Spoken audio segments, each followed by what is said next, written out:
అందరూ భోజనం చేస్తూ ఉంటారు. అక్కడికి రాజు అయితే వస్తూ అలా కూర్చుంటూ ఉంటాడు. అది చూసి అపర్ణ అయితే అక్కడి నుంచి లేచి వెళ్ళిపోవాలని లేస్తూ ఉంటుంది. అది చూసి రాజు అయితే ఒకసారిగా షాక్ అవుతూ ఉంటాడు.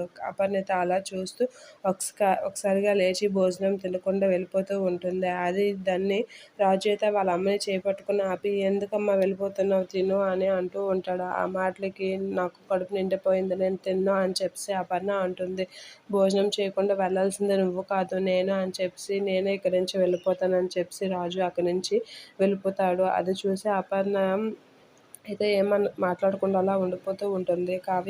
కావ్య అయితే కిచెన్లో రాజు కోసం ఒక ప్లేట్లో భోజనం పెడుతూ ఉంటుంది. అది చూసి అపర్ణ, నువ్వేం చేస్తున్నావో నీకు తెలుసా అంటే, మీరు చేస్తుంది మీకు తెలుస్తుందా, మీరు మీ బాబుని శిక్షిస్తే మాత్రం నిజం చెప్తాడు అనుకుంటున్నారా, నేను ప్రేమగా అతనితో మెలిగి నిజం చెప్పించాలనుకుంటున్నాను, అసలు నిజం తెలియాల్సింది నాకు మీకు కాదు అని చెప్పి కావ్య అంటూ ఉంటుంది. రాజుకి భోజనం రూమ్లోకి పట్టుకెళ్తుంది. రాజు ఆ భోజనం తింటూ ఉంటాడు. కావ్య అయితే రాజు కాసి అలా చూస్తూ ఉంటుంది.